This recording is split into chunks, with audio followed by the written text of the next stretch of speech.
Hello students, क्या हाल चाल है बेटा। उम्मीद करता हूँ कि सब बढ़िया होंगे, अच्छे से होंगे और बहुत बढ़िया से पढ़ाई कर रहे होंगे, है ना। तो उम्मीद करता हूँ कि इससे पहले वाला लेक्चर जो है, क्योंकि फर्स्ट लेक्चर था चैप्टर नंबर 11 शंकु परिच्छेद कॉनिक सेक्शन क्लास 11th का, और पहले वाले लेक्चर में हमने आपको सिर्फ ऐसी फालतू की बकवासबाजी में समय निकल गया 40-45 मिनट का लेक्चर।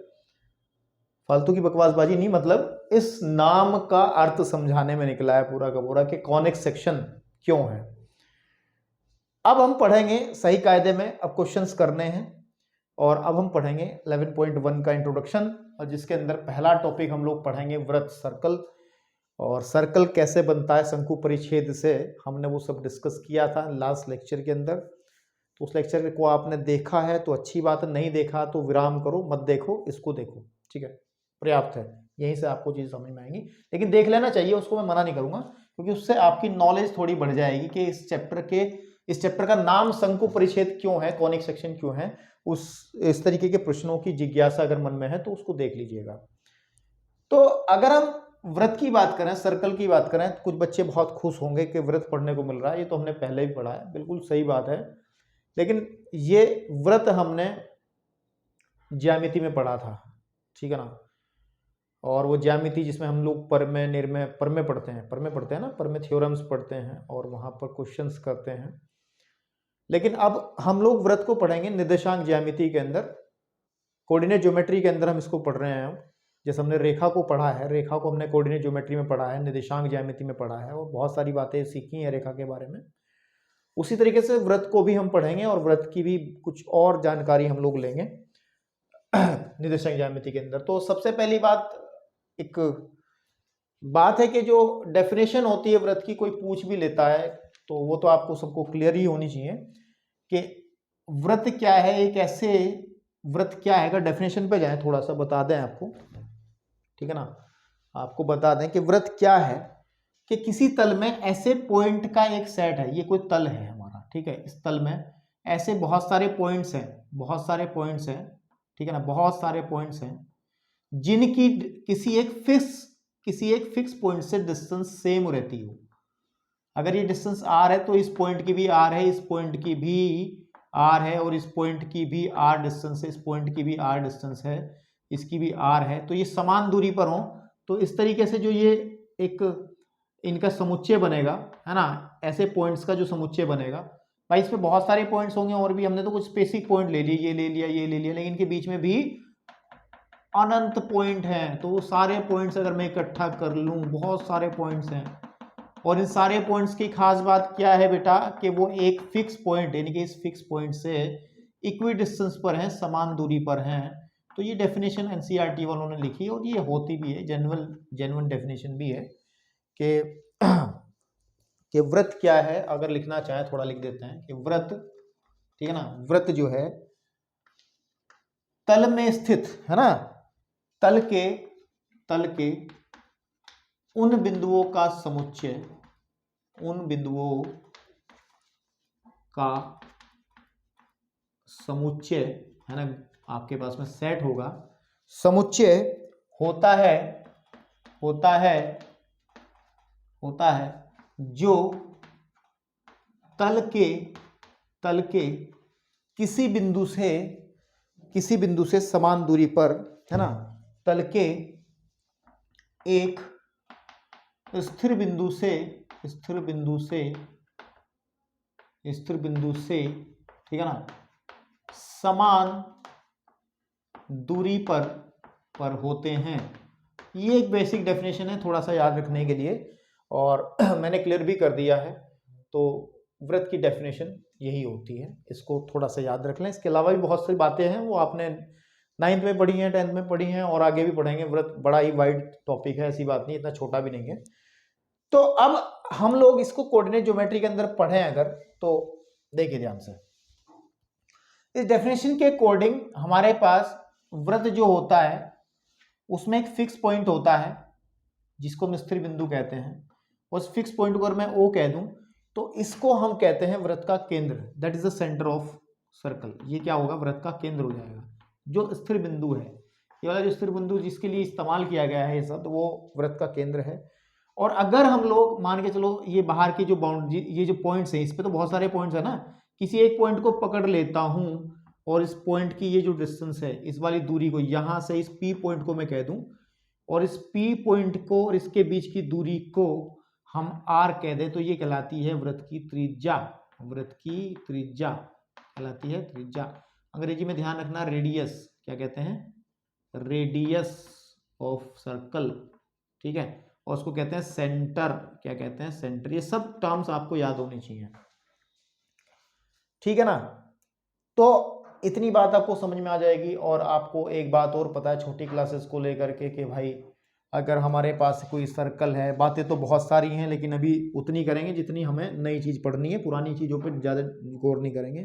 कि ये केंद्र है, ये त्रिज्या होगी, इसको पीछे बढ़ा दे, पूरा व्यास हो जाएगा, ये इसकी परिधि हो जाएगी, है ना, जो बाहर की बाउंड्री है, ठीक है ना। इसको अगर हम इस तरीके से कट करें, यहाँ पर ये जीवा कहलाएगी, फिर वृत्त खंड, त्रिज्य खंड, दैट्स ऑल ओवर। ये बहुत सारी चीज़ें जो क्लास 10 में पढ़ी है तो इस्तेमाल नहीं होंगी ज़्यादा, लेकिन पता होनी जरूरी है। तो अभी तो इतनी बात ध्यान रखो सिर्फ, ठीक है, ओके। अब ध्यान से सुनो, अब ध्यान से सुनो। अब हमें क्या करना है, जिस तरीके से हमने सरल रेखा का पिछले चैप्टर में समीकरण पढ़ा था, तो उसी तरीके से हम वृत्त का समीकरण डिस्कस करेंगे। तो वृत्त का समीकरण, ये टॉपिक यहां से क्वेश्चंस की शुरुआत होती है, वृत्त का समीकरण।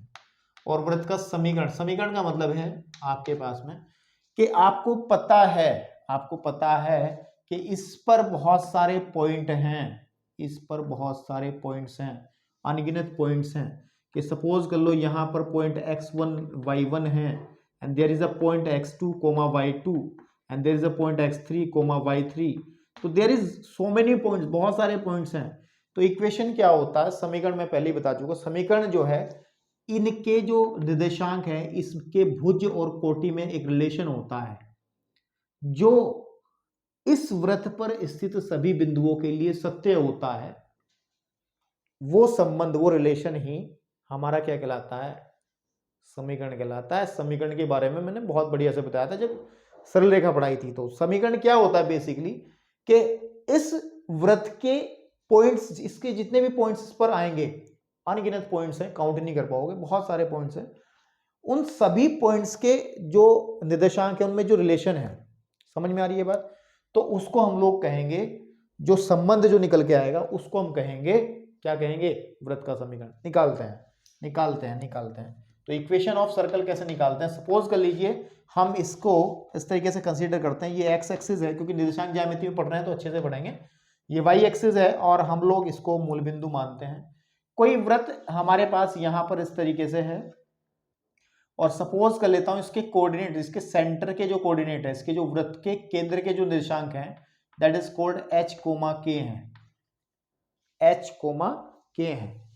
हमने क्या कह दिया, इसके कोऑर्डिनेट, अच्छा इसने क्या किया है, सेंटर को o से नहीं लिखा इन्होंने, क्योंकि o तो हम मूल बिंदु के लिए शब्द इस्तेमाल करते हैं, c से सेंटर लिखते हैं, तो हमने सेंटर को c से लिखा। तो c के कोऑर्डिनेट हमने कह दिए h, k हैं। और अगर मैं इसकी परिधि पर कहीं पर बाहर बाउंड्री पर एक पॉइंट ले लेता हूं, let's say this is a point P, और ये एक चर पॉइंट है x, y, मैं इन x और y के बीच में ही संबंध बनाऊंगा और वो संबंध ही इसका समीकरण बन जाएगा। तो अगर मैं x, y पॉइंट लेता हूं, ये चर पॉइंट है जो कि घूमता रहता है, ऐसे ही है ना, x और y की वैल्यू बदलती रहेंगी और ये घूमता रहेगा, और इनके बीच की डिस्टेंस को हमने क्या कहा है, त्रिज्या r कहा है। तो बड़ा सिंपल है, to find the equation of circle बहुत आसान है। आपको दो बिंदुओं के बीच की दूरी का फॉर्मूला पता होता है, ठीक है ना। आपको पता है कि जो CP है ना, CP है वो हमारी R है, आपको पता CP, ये डिस्टेंस जितनी है वो कितनी है, R है।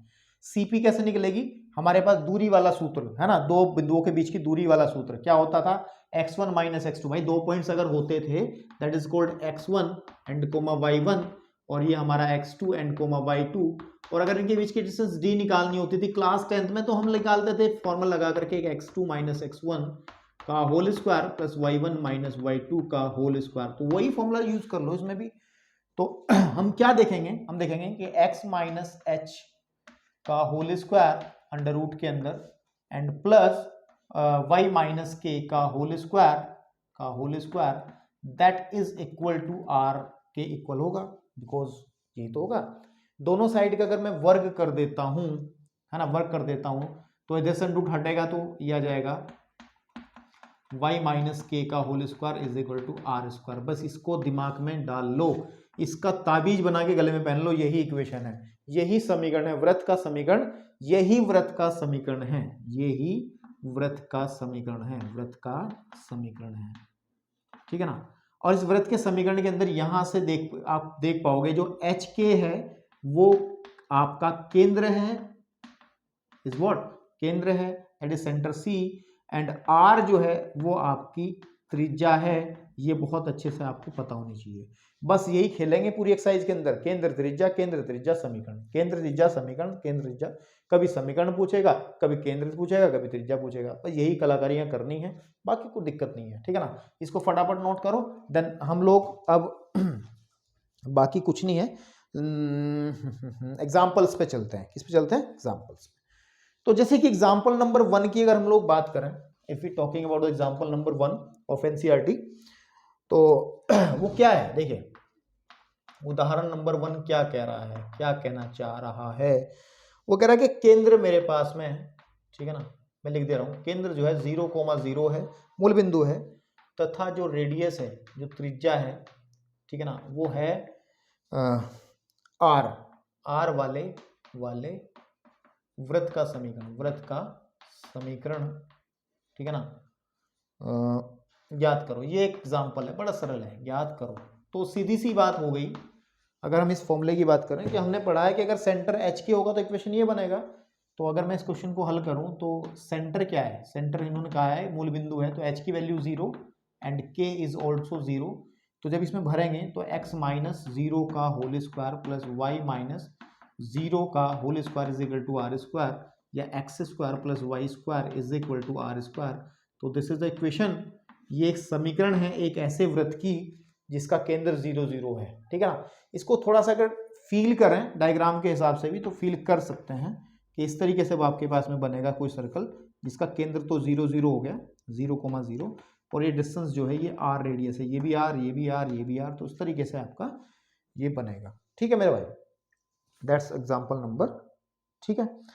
उसी तरीके से हम एग्जाम्पल नंबर के सेकंड की तरफ बढ़ते हैं, ठीक है ना। इसको रफ कर लें तो समझ गए होंगे ना आप। एग्जाम्पल नंबर सेकंड की तरफ अगर हम बढ़ें, किसकी तरफ बढ़ें, एग्जाम्पल नंबर सेकंड की तरफ अगर हम जाएं तो भाई साहब कोई ज्यादा बड़ा काम नहीं कह रहा एग्जाम्पल नंबर सेकंड भी। उदाहरण नंबर सेकंड क्या कहता है कि कह रहा है कि सेंटर है, केंद्र जो दिया गया है दैट इज -3 and 2, और तथा जो त्रिज्या है ना, जो त्रिज्या है, ठीक है, त्रिज्या जो है दैट इज, त्रिज्या जो है मेरे पास में वो है 4 इकाई की, है ना, 4 इकाई मतलब सेंटीमीटर मीटर जो भी होगी, 4 इकाई वाले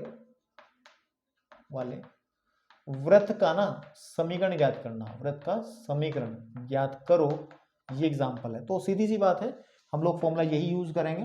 तो सेंटर हमें दिया गया है, केंद्र जो है वो है -3,2, इसका मतलब h is equal to -3 and k is equal to 2 है, क्योंकि h के सेंटर लेके चलते हैं ना हम लोग, तो केंद्र क्या लेके चलते हैं, h के लेके चलते हैं। और उसके बाद r जो दिया गया है अकॉर्डिंग टू क्वेश्चन, r जो दिया गया है 4 इकाई दिया गया है ना। तो अगर मैं फॉर्मूला लगा लूंगा इक्वेशन निकल आएगा, तो x माइनस एच का होल स्क्वायर व्रत का समीकरण x माइनस एच की वैल्यू है -3, तो -3 का whole square plus y minus 2 का whole square is equal to are square, r की जगह 4 स्क्वायर, ठीक है ना। तो that is equal to x plus 3 का whole square and plus y minus 2 का whole square is equal to 16। यहां भी छोड़ के आप डांस कर सकते हो कि आंसर आ गया, लेकिन कुछ लोग क्या करेंगे, इसके होल स्क्वायर का फॉर्मूला भी खोल के दिखा देंगे, तो दिक्कत नहीं है, ठीक है। तो जरा वीडियो को पॉज करो, फटाफट इसको नोट करो, मैं बढ़ता हूं अगले एग्जाम्पल में, थोड़ी सी उसमें मेहनत करनी है आपको, ठीक है भैया। चले बेटा, एग्जाम्पल नंबर 3 के अंदर रिवर्स क्वेश्चन है, उल्टा क्वेश्चन हो गया। अब तक हमने समीकरण को निकालना सीखा, कैसे फाइंड आउट करते हैं इक्वेशन ऑफ ए सर्कल, किसी भी वृत्त की समीकरण कैसे फाइंड आउट करते हैं, निकालते हैं, वो हमने सीखा है। लेकिन एक समीकरण से वापस केंद्र और त्रिज्या में कैसे बनते हैं, आते हैं, उसको देखना है। अभी जो हमने पढ़ा था ना उसको थोड़ा सा यहाँ लिख लेते हैं कि अगर हमारे पास इस तरीके से that is x axis y axis कोई सर्कल इस तरीके से होता है जिसका सेंटर जो सी है उसके कोऑर्डिनेट एच कोमा के हम कंसीडर करके चलते हैं और उसका जो रेडियस है, ठीक है ना, ये पी पॉइंट है कोई x comma y and the radius of it क्या है, आर है। तो वृत्त का जो समीकरण होता है ना, वृत्त का जो समीकरण होता है उसको हम लोग लिखते हैं एक्स माइनस एच का whole square and y minus के का whole square is equal to are square, हम इस तरीके से लिखते हैं, ठीक है ना। तो अगर देखो सीधी बात है कि अगर हमें कोई इक्वेशन, कोई समीकरण इस फॉर्म में मिल जाए, है ना, वृत्त की समीकरण इस फॉर्म में मिल जाए तो हम लोग आसानी से तुलना करके एच और के मान निकाल के हम उसको बता देंगे कि एच और के जो है वो सेंटर हो गया और फिर तुलना करेंगे तो आर भी निकल ही आएगा और आर भी हमारा त्रिज्या प्राप्त हो जाएगी, ठीक है ना। लेकिन the main problem is that in that question कि हमारा फॉर्मेशन जो है इक्वेशन का वो होल स्क्वायर वाला नहीं है। मतलब यहाँ पे देखो आप कि x के जितने भी पद हैं उनका एक होल स्क्वायर है, y के पदों का भी एक होल स्क्वायर है और देन आगे भी आर स्क्वायर से हमें कुछ ज़्यादा दिक्कत आएगी नहीं, ये बना लेंगे। तो हम लोग को क्या करना है, पहले x के पद एक साथ रख करके पूर्ण वर्ग बनाना है और y के पद एक साथ रख करके पूर्ण वर्ग बनाना है, उसके बाद तुलना करके h और k का मान निकाल लेना है। ये तरीका होता है। एक तरीका और होता है, वो आपकी एनसीईआरटी में नहीं है, अदर बुक्स में है, लेकिन उसको मैं बताता चलूंगा आपको, बढ़िया है, वो भी अच्छा है, डायरेक्ट करने का चलूंगा बताता हुआ। देखिए क्या करना है, अकॉर्डिंग टू एनसीईआरटी ही करते हैं अभी तो क्या है, ध्यान से देखिएगा कि देखो हमारे पास ये x square plus Y square plus के 8x एंड प्लस के 10y and minus 8 is equal to 0 है। तो इसको सबसे पहले कर लो, उस फॉर्म में बनाने की कोशिश करनी है। तो एक्स स्क्वायर के साथ में x वाला पद 8x मैंने लिख दिया है और वाई स्क्वायर के साथ में मैंने 10y मैंने लिख दिया है, इज इक्वल टू मैंने 8 इधर कर दिया है क्योंकि बराबर में भी कुछ चाहिए ना, r square is equal to, है ना, ठीक है, ओके। अब ध्यान दो, अब मेरे को इसका होल स्क्वायर बनाना है, इसका होल स्क्वायर बनाना है, पूर्ण वर्ग बनाएंगे। इसका पूर्ण वर्ग बनाने के तरीके क्या है, हमने जब पूर्ण वर्ग बनाना आपको सिखाया था क्लास 10th में भी, आपने द्विघात समीकरण में पूर्ण वर्ग विधि सीखी थी। तो वहां पे हमने कहा था कि किसी भी अगर फॉर्मूला बनाना है तो सबसे पहले एक्स स्क्वायर के गुणांक को 1 होना जरूरी है, जो कि इसमें पहले से है, और यहाँ भी वाई स्क्वायर के गुणांक को 1 होना जरूरी है। उसके बाद में हम ये करते थे कि हम लोग इस x के गुणांक के आधे का वर्ग, 8 का आधा कर लेंगे 4 आ जाएगा, इसका वर्ग 16 को जोड़ेंगे 16 ही घटाएंगे। तो हम लोग क्या करते हैं, तो यहाँ पे एक्स स्क्वायर प्लस के 8x में हम लोग 16 को जोड़ते हैं 16 को घटाते हैं, ऐसे ही प्लस यहाँ पर वाई स्क्वायर प्लस के 10 का आधा 5, 5 का वर्ग 25, तो 10 वही यहाँ पर 25 को हम लोग जोड़ते हैं और 25 को हम लोग घटाते हैं इज इक्वल टू 8। तो हम लोग बहुत अच्छी स्थिति में अपने आप को पाएंगे जब ये चीजें बनेंगी। देखो a का स्क्वायर प्लस b का स्क्वायर, इसको ध्यान से अगर देखा जाए that is called x square plus के 8x प्लस के 4 का वर्ग minus 16 plus Y square plus 10y plus के 25, 25 को लिखो 5 का वर्ग माइनस 25 इज इक्वल टू 8।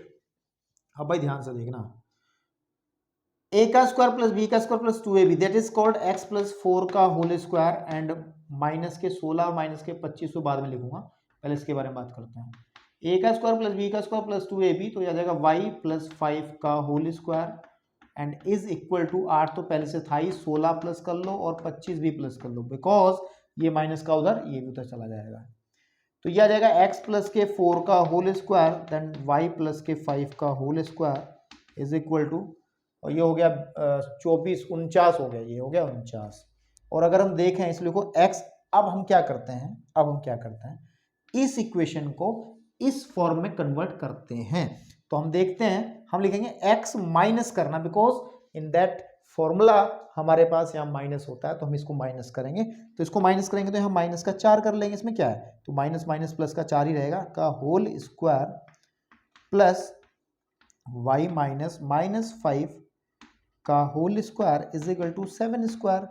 की तुलना जो है हम लोग x माइनस एच का whole square and plus Y minus के का whole square is equal to are square से करने पर हमें क्या दिखता है कि h is what -4 and k is what -5 and r is what 7। तो आपको सीधी सीधी बात है, जो केंद्र है दैट इज कॉल्ड C, वो जो C होता है वो H, K होता है, और आपको C प्राप्त हो जाएगा -4 -5 एंड -5, और जो त्रिज्या है R, वो हमारी 7 इकाई आ जाएगी। तो भैया यही आपका आंसर बनेगा। तो इस तरीके से आप किसी इक्वेशन से किसी भी समीकरण से ये चीज को इस्तेमाल करते हुए काम कर सकते हो। एक तरीका और बताता हूं आपको, वो एनसीईआरटी में नहीं अलग है। उसके लिए आप इस बॉक्स को याद रखें, उसको कहते हैं वृत्त के समीकरण का व्यापक रूप। वृत्त के समीकरण का व्यापक रूप नोट के रूप में लिख लें, और वो होता है x² + y² + के 2gx + 2fy एंड + c = 0। अगर इस फॉर्म में कोई इक्वेशन है, क्योंकि ये इसी फॉर्म में दी गई थी, देखो है ना, तो जो केंद्र होता है ना, केंद्र को निकालने का तरीका होता है, वो होता है -g, -f, और जो त्रिज्या निकलती है ना बेटा, वो निकलती है √g² + f² - के c।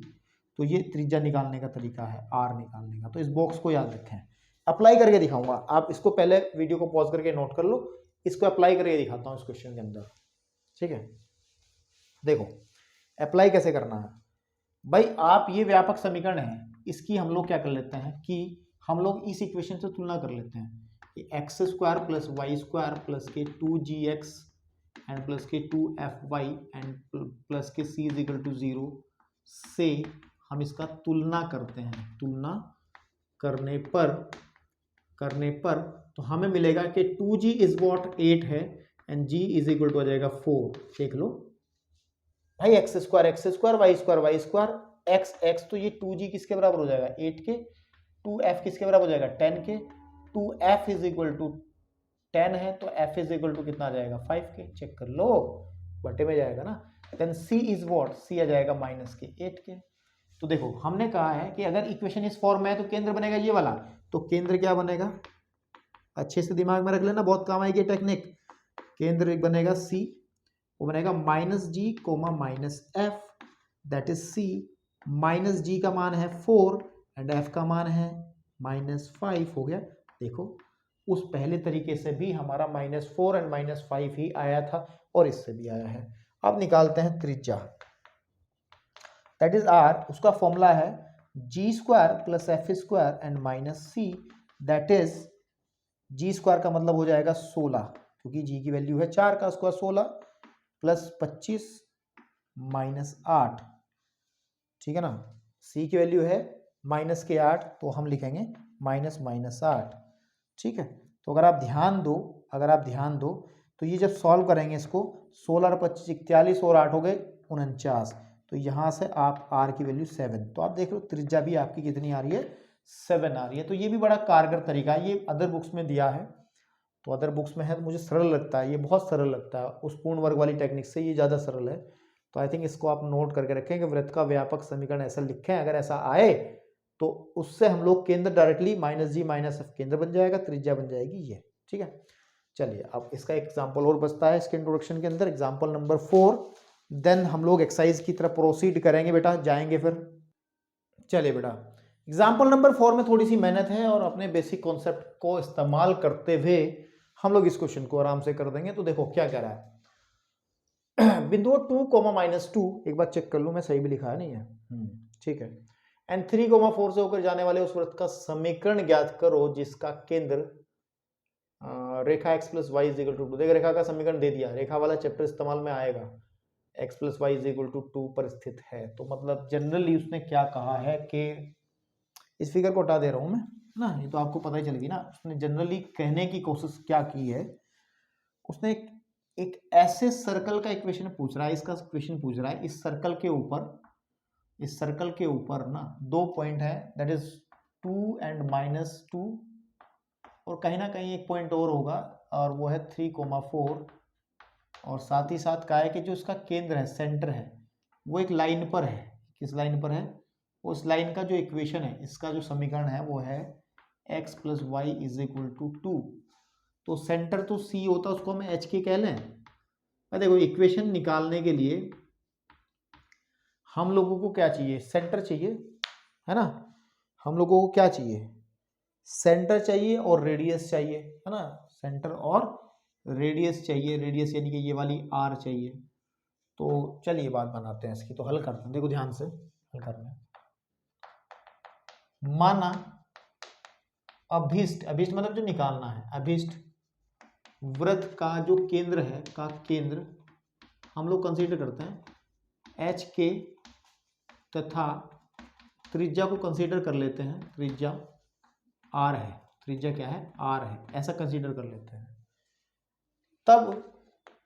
तब वृत्त का समीकरण, वृत्त का समीकरण जो बनेगा वो x माइनस एच का whole square plus y minus के का whole square is equal to are square होगा। इसको इक्वेशन नंबर 1 मान लो। आप कहोगे कि कहाँ से आया, ये हम अभी पढ़ के आए हैं कि अगर केंद्र एच के हो, सेंटर एच के हो जाए और रेडियस त्रिज्या आर हो जाए तो इक्वेशन ये बन जाता है, ठीक है। अब देखो बेसिकली समीकरण होता क्या है, मैंने आपको पहले बताया, समीकरण एक एक्स और वाई में एक ऐसा रिलेशन होता है, यानी कि इस वृत्त की परिधि पर जितने भी पॉइंट्स हैं, जितने बिंदु हैं, उन सभी बिंदुओं के निर्देशांकों में, ठीक है ना, आपके पास में इन सभी के निर्देशांकों में, यहाँ पे कोई पॉइंट अगर मैं पकड़ूं पी एक्स कोमा वाई, तो एक्स और वाई में एक ऐसा संबंध होता है जो इस वृत्त की परिधि पर स्थित सभी बिंदुओं के लिए ट्रू होता है, सत्य होता है। तो सीधी सी बात है, अगर ये इक्वेशन है, अगर ये इक्वेशन है, इक्वेशन मतलब समीकरण है, अगर ये समीकरण है किसका, उस वृत्त का, तो सीधी बात है 2 - 2 इसको सेटिस्फाई करेगा, इस रिलेशन को सत्य सिद्ध करेगा।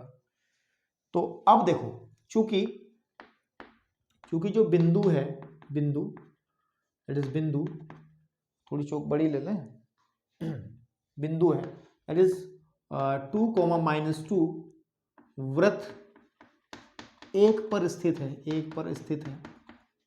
अगर स्थित है तो इसका मतलब x की जगह हम लोग यहाँ 2 भर देते हैं, ठीक है, और y की जगह हम -2 भर देते हैं, that is equal to are square. Equation number 2 बात तब भी सही रहेगी क्योंकि सेटिस्फाई करेगा ना, क्योंकि इक्वेशन जो रिलेशन होता है वो सभी पॉइंट्स के लिए ट्रू होता है। तो केवल x और y के लिए थोड़ा ही सत्य है, ये तो x और y के लिए तो ये होगी बात, इसके लिए भी तो सत्य होगा। तो हम x की जगह 2, y की जगह -2 भर के देख लेंगे, ये इक्वेशन 2 बन गई। तब इसीलिए हमने यहाँ करा था। अतः जो चूंकि एक बात और पता है, अनदर पॉइंट्स, जो बिंदु है दूसरे वाला, ठीक है ना, दैट इज 3,4 वृत्त एक पर स्थित है, वृत्त एक पर स्थित है, तो ये तो इसको भी सेटिस्फाई करेगा। तो मतलब आपके पास में कि 3 - h का होल स्क्वायर प्लस 4 - k का whole square is equal to are square, that is equation number 3 बन गई, ठीक है। अभी समीकरण नहीं बन रही है। और एक बात और है, देखो, तथा एक बात और है, जो केंद्र है, केंद्र मतलब h कोमा k, वो कहाँ है, वो इस लाइन पर है, इस रेखा पर है। तो आपको सीधी बात है, इस रेखा का समीकरण क्या होता है, इस रेखा का समीकरण x और y में वह संबंध होता है जो इस रेखा पर स्थित सभी बिंदुओं के लिए सत्य होता है। तो जब ये C इस लाइन पर स्थित है तो h और k के लिए रिलेशन सही होगा, है ना। तो लिखेंगे केंद्र h के रेखा x plus y is equal to 2 पर स्थित है, पर स्थित है, ठीक है, स्थित है, तब सेटिस्फाई करेगा। तो हम क्या करेंगे, h प्लस के इज इक्वल टू 2 कह सकते हैं, दैट इज इक्वेशन नंबर 4, 4 बन गई। अब इन चारों इक्वेशंस, 4 से तो नहीं, फर्स्ट तो हमारा स्टैंडर्ड इक्वेशन ही है जिसमें मान रखना है बाद में, सेकंड, थर्ड और फोर्थ को सॉल्व करना है और h और k के मान निकालने हैं और r का मान निकालना है, और फिर हमें फर्स्ट में रख देना तो आंसर आ जाएगा। तो सॉल्व कैसे करेंगे, देखो बहुत अच्छे से दिमाग लगा के सॉल्व करेंगे। तो h और k का मान, सबसे पहले एक काम कर लेते हैं, बड़े आसानी से करेंगे यार, कोई दिक्कत नहीं है। देखो मैं इक्वेशन सेकंड को घटा लेता हूँ इक्वेशन थर्ड से, क्योंकि आपको पता है r हट जाएगा, दिस माइनस दिस 2, देखो ऊपर नीचे रख के भी घटा सकते हैं ना, जैसे घटाते हैं, दिस माइनस दिस हो जाएगा, दिस माइनस दिस हो जाएगा, आर स्क्वायर से आर स्क्वायर कट जाएगा, तो 2 माइनस एच का whole square and minus 3 minus H का whole square and that is plus minus two minus के का होल स्क्वायर, ठीक है आपके पास में, और फिर माइनस आ जाएगा -4 माइनस के का whole square is equal to 0। ये आप समझ पा रहे हो ना कैसे कर रहा हूं मैं? आप एक काम करना, इसको ऊपर रखना, इसको नीचे रखना, फिर लाइन बना लेना जो 10वीं में करते थे घटाने पर। तो जब घटाएंगे 10 minus this, this minus this and this minus this minus this, r square से आर स्क्वायर कट जाएगा, 0 हो जाएगा। देखो इसको मैं खोल लेता हूँ, ये एक काम कर लो, इसको सॉल्व कर लेते हैं, इस पार्ट को अलग से सॉल्व कर लेते हैं और इस पार्ट को अलग से सॉल्व कर लेते हैं, ठीक है। तो सॉल्व अलग से क्या करना, इसी में करते जाओ। इसका फॉर्मूला कर लो, ए का स्क्वायर 4 प्लस के एच स्क्वायर माइनस के 4h and minus 9 plus H square plus के 6h एंड प्लस, अच्छा एक बात सुनो, इसका फॉर्मूला अगर मैं खोलूंगा तो ए का स्क्वायर बी का स्क्वायर 2ab 4h आ जाएगा, 4k आ जाएगा, नहीं यहाँ पे h होना चाहिए ना, दिस शुड बी h, नहीं k होगा यार, k होगा, ठीक है। और यहाँ पे 4k हो जाएगा। आप कहोगे सर ये माइनस वाला फॉर्मूला, तो आप देख लो, करके खोल के देख लो, प्लस ही आ जाएंगे, सब प्लस हो जाएगा, क्योंकि माइनस का होल स्क्वायर है ना, तो ये माइनस बाहर निकाल के प्लस भी कर सकते थे, या फिर ऐसे भी कर लो, कोई दिक्कत नहीं है। देन माइनस ए का square 16 plus k square and minus का 8k इज इक्वल टू 0। तो अगर थोड़ा इसको खोल लें तो 4 प्लस एच स्क्वायर माइनस के 4h minus 9 minus h square minus 6h, ठीक है, and plus 4 plus k square and plus 4k minus 16 minus k square plus के 8k is equal to 0। Then h square से h square cut जाएगा और के square से के square cut जाएगा। तो पहले 4h ये हो जाएंगे माइनस के 10h एंड ये वाला हो गया, फिर उसके बाद में 4k और 8k आ जाएगा 12 12k, फिर 8 देखो 4 प्लस के 8 हो गए, ठीक है ना, तो प्लस के 8 और माइनस के 9 माइनस के 25, क्योंकि 9 और ये हो जाएगा है ना, इज इक्वल टू 0। तो अगर देखा जाए तो माइनस के 10h plus 12k is equal to, उधर लेके जाएंगे तो बचेगा 18, घटा लो, इसमें से 8 घटा लो तो 17 बचेगा ना, कितना बचेगा, 17 बचेगा, तो उधर चला जाएगा 17, ठीक है आपके पास में। अब सुनो मेरी बात, ये इक्वेशन बन गई 5, ये बन गई 5। अब आप इन दो इक्वेशन को सॉल्व कर लो, h और k की वैल्यू निकल आएगी। इक्वेशन नंबर सेकंड और सॉरी इक्वेशन नंबर 4th और 5th को। तो मैं काम करता हूँ इसमें ना, फोर्थ में ना मैं 10 से मल्टीप्लाई कर लेता हूँ, क्योंकि इक्वल हो जाएगा विलोपन विधि से ना, तो ये कट जाएगा। फिर जैसे मैं 10 से मल्टीप्लाई करूंगा तो यहाँ जाएगा 10h एंड प्लस के 10k इज इक्वल टू 20, है ना। ये इक्वेशन है हमारी, कौन से वाली इक्वेशन है, इक्वेशन नंबर 4 मल्टीप्लाइड बाय 10 करके ये आई है ना। ये देख लो ना भाई, से ऐसा मैंने कह दिया से। तो इसको अगर मैं लाइन यहाँ बनाऊंगा इस तरीके से और मैं इसको जोड़ दूंगा तो कट जाएगा, यहाँ पे आ जाएगा 22k इज इक्वल टू आ जाएगा 37, ठीक है। बड़ा खराब सा आ रहा है यार, हाँ पॉइंट में कर रखा काम इन्होंने। दैट इज k की जो वैल्यू है, k हमें मिल जाएगा 37/22, और जब इसको मैं भाग करूँ, अगर मैं भाग कर लेता हूँ भाई, मैं थोड़ा सा, आप लोग आराम से भाग करना, मैं कैलकुलेटर से भाग करके देख लेता हूँ, ठीक है। यानी कि 37 को डिवाइड करना है 22 से, इज वॉट 1.68, कितना है 1.68, के की वैल्यू 1.3 आ रखी है इसके अंदर, ठीक है। तो कहीं थोड़ी बहुत हमने मिस्टेक करी है शायद, है ना, हल्की फुल्की कहीं पे हुई है। देखते हैं जरा एक बार देखो